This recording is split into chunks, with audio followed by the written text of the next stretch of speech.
دوستو، آج ہم بات کریں گے مولانا محمد قاسم نانوتوی کی، جنہیں حجت الاسلام کے لقب سے جانا جاتا ہے۔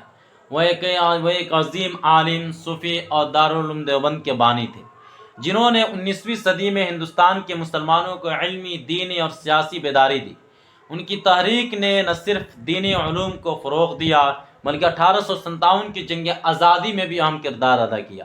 آج کی اس ویڈیو میں ہم مولانا محمد قاسم نانوتوی کی زندگی، آپ کے علمی و سیاسی خدمات اور آپ کے عظیم میراث کا ایک جامع جائزہ پیش کریں گے۔ دوستو، مولانا محمد قاسم نانوتوی 1832 1248 ہجری میں نانوتا، جو سہارنپور اتر پردیش کے سہارنپور ضلع میں واقع ہے، اس گاؤں میں ایک صدیقی خاندان میں پیدا ہوئے۔ آپ کا نسب 44ویں واسطوں سے حضرت قاسم بن محمد بن ابی بکر صدیق رضی اللہ تعالیٰ عنہ تک جا ملتا ہے۔ انہوں نے ابتدائی تعلیم نانوتا میں حاصل کی، جہاں انہوں نے قرآن پاک حفظ کیا اور خطاطی سیکھی۔ 9 سال کی عمر میں وہ دیوبند منتقل ہوئے، جہاں انہوں نے کرامت حسین کے مدرسے میں تعلیم حاصل کی۔ اس مدرسے کے استاذ مہتاب علی تھے، جو شیخ الہند مولانا محمود حسن کے چچا ہوا کرتے تھے۔ مہتاب علی کی نگرانی میں انہوں نے عربی گرامر اور نحو کی ابتدائی کتب مکمل کی۔ اس کے بعد ان کی والدہ نے انہیں سہارنپور بھیجا، جہاں ان کے نانا وجیہ الدین وکیل، جو ایک اردو اور فارسی شاعر تھے، ان وجیہ الدین نے اپنے نواسے کو محمد نواز سہارنپوری کے زیر سایہ فارسی کی تعلیم دلوائی، جہاں 12 سال کی عمر میں انہوں نے فارسی کی تعلیم مکمل کی۔ 1844 میں مولانا قاسم دہلی کالج میں داخل ہوئے، جہاں انہوں نے مولانا مملوک علی نانوتوی سے منطق، فلسفہ اور دیگر علوم پڑھی۔ اگرچہ وہ کالج میں رجسٹرڈ تھے، لیکن وہ اپنے اساتذہ کے گھروں پر نجی طور پر تعلیم حاصل کرتے تھے۔ مناظر حسن گیلانی کے مطابق مولانا قاسم نانوتوی نے کالج کے امتحانات میں حصہ نہیں لیا تھا، لیکن 17 سال کی عمر میں انہوں نے اپنی تعلیم مکمل کی۔ تعلیم مکمل کرنے کے بعد وہ مطبع احمدی کے ایڈیٹر بنے اور مولانا احمد علی سہارنپوری کی فرمائش پر صحیح بخاری کے آخری چند حصوں پر حواشی لکھے۔ وہ کچھ عرصے مسجد چھتہ میں ریاضی میتھمیٹکس بھی پڑھاتے رہے۔ ان کے اساتذہ میں مولانا مملوک علی، مفتی صدر الدین آزاد اور شاہ عبد الغنی مجددی شامل ہیں، جن سے انہوں نے حدیث اور تفسیر کے علوم حاصل کیے۔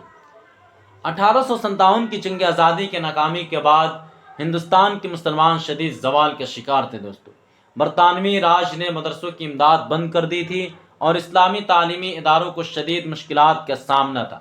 اس وقت مولانا قاسم نانوتوی نے اپنے استاد مولانا مملوک علی اور دیگر علماء کے ساتھ مل کر ایک ایسی تحریک شروع کی جو اسلامی علوم کے احیاء اور برطانوی اثر و رسوخ سے آزاد تعلیمی نظام کے قیام کے لیے تھی۔ 30 مئی 1866 کو مولانا قاسم نانوتوی نے دارالعلوم دیوبند کی بنیاد رکھی، جو آج دنیا کی سب سے بڑی اسلامی یونیورسٹیوں میں سے ایک مانی جاتی ہے۔ یہ ادارہ دیوبند کے مسجد چھتہ میں ایک انار کے درخت کے نیچے شروع ہوا، جہاں مولانا محمود حسن پہلے طالب علم تھے۔ دارالعلوم دیوبند کا مقصد شریعت کی تعلیمات پر عمل پیرا ہونا اور مسلمانوں کو دینی علوم سے آراستہ کرنا تھا۔ مولانا قاسم نانوتوی نے مالی مدد کے لیے ہندوستان کے مسلم ریاستوں اور مخیر حضرات سے رابطہ کیا۔ انہوں نے ادارے کو سیاست سے دور رکھا اور اسے خالص علمی مرکز بنایا، جو ابتدائی طور پر دینی تعلیم پر مرکوز تھا۔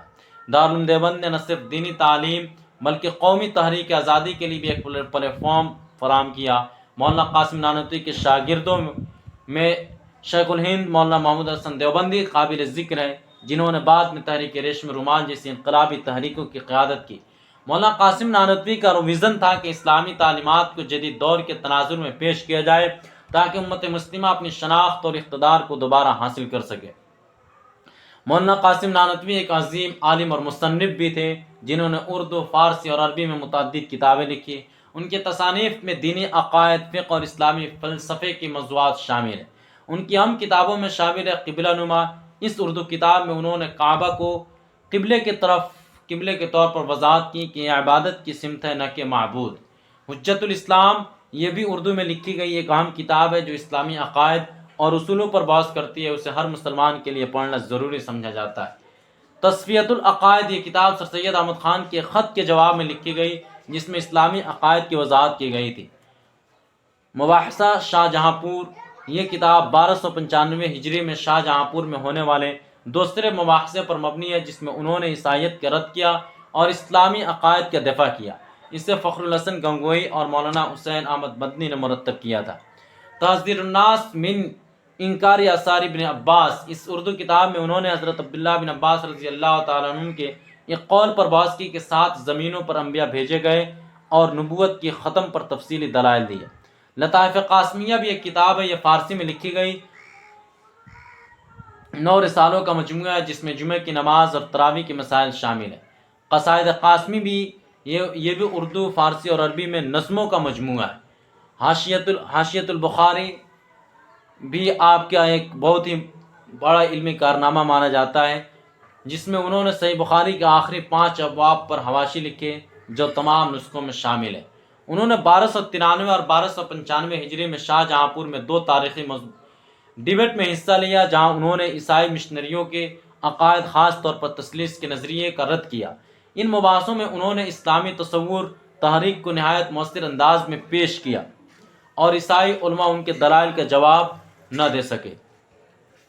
دوستو، مولانا قاسم نانوتوی نہ صرف ایک عالم تھے بلکہ ایک مجاہد آزادی بھی تھے۔ 1857 کی جنگ آزادی میں انہوں نے فعال کردار ادا کیا۔ وہ سہارنپور کے علاقے شملے میں مجاہدین کی قیادت کر رہے تھے، اور جہاں انہوں نے برطانوی فوج کے خلاف مقابلہ کیا۔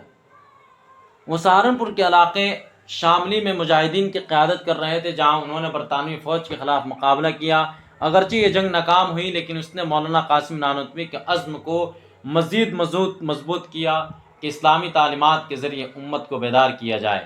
آپ کا ماننا تھا کہ 1857 کی ناکامی کی ایک بڑی وجہ مسلمانوں کا دینی شعور سے دوری تھی، اس لیے انہوں نے دارالعلوم دیوبند کے ذریعے ایک ایسی نسل تیار کرنے کی کوشش کی جو نہ صرف دینی علوم میں ماہر ہو بلکہ قومی آزادی کے لیے بھی سرگرم رہے۔ ان کے شاگردوں جیسے کہ مولانا رشید احمد گنگوئی اور مولانا محمود حسن دیوبندی نے بعد میں تحریک ریشمی رومال اور دیگر آزادی کی تحریکوں میں اہم کردار ادا کیا۔ مولانا قاسم نانوتوی نے اپنی تعلیمات میں ہندو مسلم اتحاد پر بھی زور دیا۔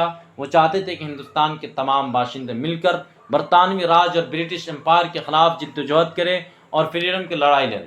ان کی یہ سوچ بعد میں ان کے شاگردوں نے آگے اپنا بڑھائی، جنہوں نے خلافت تحریک اور نان کوپریشن موومنٹ میں بھرپور حصہ لیا۔ مولانا قاسم نانوتوی کی خدمات اگرچہ ناقابل فراموش ہیں، لیکن دوستوں، مولانا قاسم نانوتوی 15 اپریل 1880 کو 47 سال کی عمر میں انتقال کر گئے۔ وہ دیوبند کی قبر اس مزار قاسمی میں مدفون ہے جو ان کے نام سے منسوب ہے۔ ان کے پوتے مولانا محمد طیب قاسمی نے دارالعلوم دیوبند کے وائس چانسلر کے طور پر 50 سال سے زائد خدمات انجام دی، جبکہ ان کے نواسے مولانا محمد سالم صاحب قاسمی نے دارالعلوم دیوبند کی بنیاد رکھی۔ دارالعلوم دیوبند آج مورا اور مدینہ کے بعد دنیا کی سب سے بڑی اسلامی یونیورسٹیز میں سے ایک مانا جاتا ہے۔ اس نے لاکھوں علماء تیار کیے جنہوں نے نہ صرف ہندوستان بلکہ پوری دنیا میں اسلامی علوم کو پھیلایا۔ مولانا قاسم نانوتوی کی تحریک نے اہل حدیث اور دیوبندی مکاتب فکر کو متاثر کیا، اور بعد کے رہنماؤں جیسے کہ مولانا محمود حسن دیوبندی، مولانا حسین احمد مدنی اور مولانا فضل الرحمان صاحب جیسے لوگوں نے ان کی مشن کو آگے بڑھایا۔ آپ کی سب سے بڑی میراث ان کا وہ پیغام ہے جو انہوں نے دارالعلوم دیوبند کے قیام کے وقت دیا تھا: اسلامی تعلیمات ہی ہماری اصل طاقت ہے اور ان کے ذریعے ہم اپنی قوم کو بیدار کر سکتے ہیں۔ آج بھی ان کا نام علم، جہاد اور اصلاحات کے ساتھ منسوب ہے۔ مولانا قاسم نانوتوی کی زندگی ہمیں علم، جدوجہد اور ایمان کی اہمیت سکھاتی ہے۔ انہوں نے ہمیں دکھایا کہ مشکل حالات میں بھی دینی تعلیمات کے ذریعے قوم کو بیدار کیا جا سکتا ہے۔ آج ہم سب ان کے نقش قدم پر چل کر علم کے فروغ اور امت کی بہتری کے لیے کام کر سکتے ہیں۔